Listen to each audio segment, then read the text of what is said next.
My name is Rolando Ramos, and I'm passionate about creating and sharing engaging stories. In this video, I would like to share with you my turning point. To illustrate each section of my video, I have selected literary quotes that resonate with me and that I hope you will enjoy too.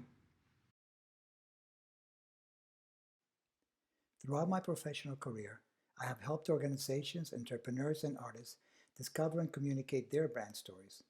I am pursuing a creative writing Master of Fine Arts degree from Full Sail University.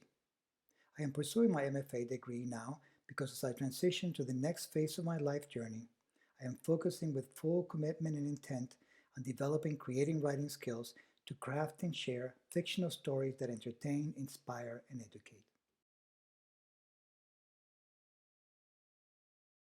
Green describes that for masters, often their inclination presents itself with clarity in childhood.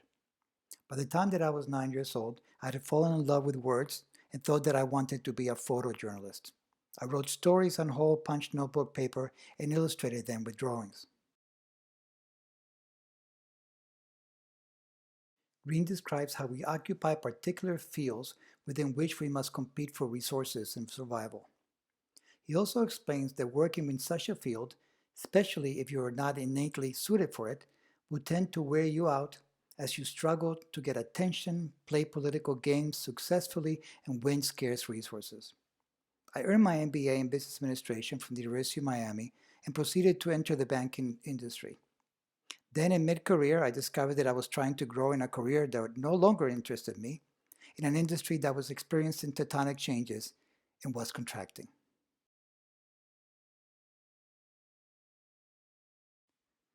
According to Green, the false path is something that we're attracted to for the wrong reasons, perhaps money, fame, or attention. Just at the time that I was becoming disenchanted with my career in the banking industry, I became a father, lost my job, and found myself with diminishing career options. As a result, for the next 7 years, I struggled to find and keep a series of unfulfilling jobs in the financial services and banking industries simply to earn a paycheck.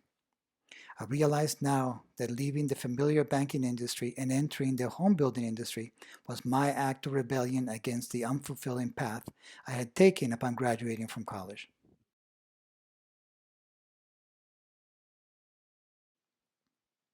Green explains that creative readjustments often lead to a superior path for us.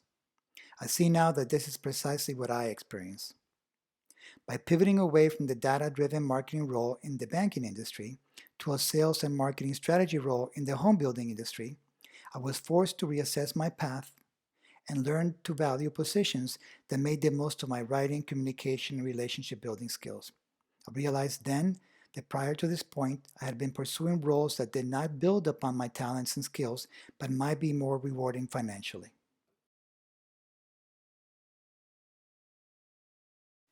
Green writes we will recognize how far we have deviated from the path that we were destined to follow by the depths of our pain and frustration.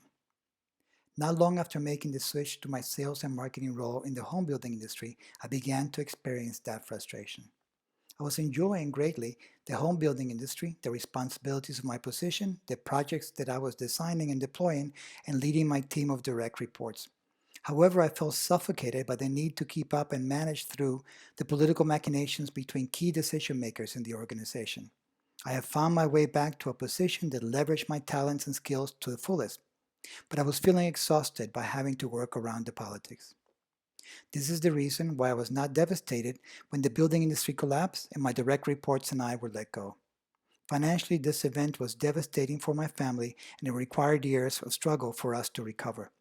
But losing that position led directly to my decision to pursue a full-time career as an educator.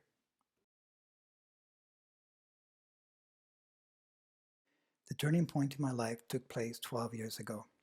At the time, I found myself in an airport terminal on my way to a business conference. As I waited for the next flight on my trip, I received a call from one of the doctors who was caring for my mother who was experiencing the late stages of dementia. The doctor explained that my mom was suddenly and temporarily lucid after being in a vegetative state for several years. He explained that her lucid state was a common but temporary phenomenon, that her lucidity would probably last only a few hours, and that I should take this opportunity to be at her bedside and perhaps to say my goodbyes. Immediately, I interrupted my trip. On the way back to Orlando, I filled the pages of my journal with questions from my mother that I had never taken the time to ask.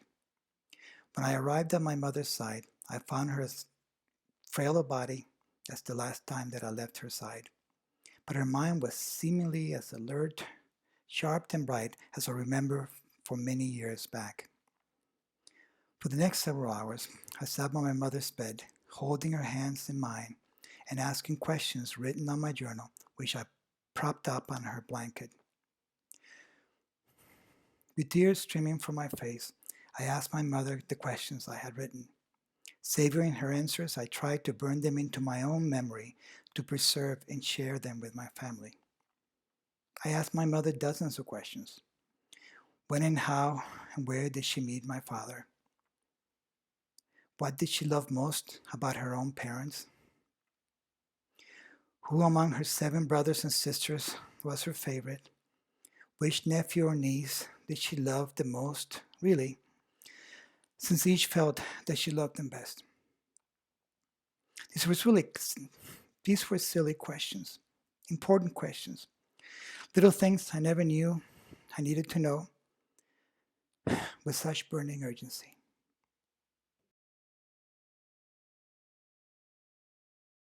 At one point, I asked my mother about her love for books. She shared with me that her formal education was cut off when she completed the 6th grade. Her mother had brought my mother home so that she could cook for their large family. Doing so would free up my grandmother's time so that she could help provide for the family. My mother shared that she loved books because reading avidly allowed her to continue learning and to satisfy her curiosity about the world. Then she gripped my hands tighter, and with a smile on her face, she told me that she had always wanted to be a teacher and that it made her happy and proud that I myself was a teacher. At the time, I was not a teacher, or so I thought, but I knew not to contradict her and reveal this to her, because I had been warned that contradicting someone who suffers from dementia will cause them to become disoriented and agitated, something that I needed to avoid by all means. My mother telling me that she was proud that I was a teacher changed my world. I did not recognize it then, but that night of sitting by my mother's side and hungrily trying to capture her memories and thoughts was the turning point of my life. 10 years ago, approximately 2 years after my mother's passing, I became a college professor and full-time educator. And as a teacher, I used my writing and storytelling skills to connect with, engage with, and educate my students, just as my mother would have done, I know in my heart, if she also had been a teacher. Now, as I enter the next stage of my life, I am pursuing my life's task with renewed passion and focused intent.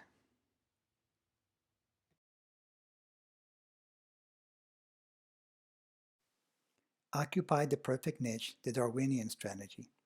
This is a strategy for finding your life's task that helped me identify and formulate my life's task of crafting and sharing fictional stories that inspire, entertain, and educate. Up to this point in my professional career, I have helped organizations, entrepreneurs, and artists discover and communicate their brand stories. Upon reflecting on my life, my passions, and my creative inclinations, I now know what I am today, what I want to become, and how much effort and time I am willing to make to get me there.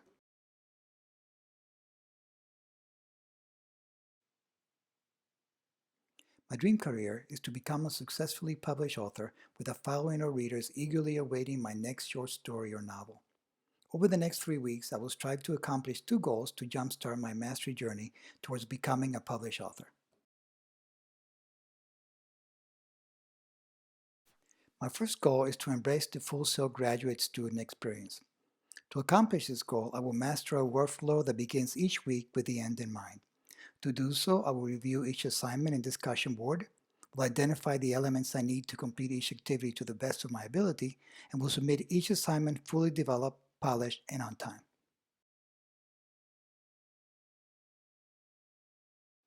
My second goal is to engage fully and actively in my own creative writing mastery journey. To accomplish this goal, I will create a robust and compelling mastery blog to guide and document my journey as I pursue my creative writing Master of Fine Arts degree. To do so, I will study the stated goals and deliverables for each course in the MFA program. I will identify articles, videos, books, and other resources to supplement the course material. And I will create an annotated timeline summarizing each course as well as the key takeaways I will strive to achieve in each course along my journey.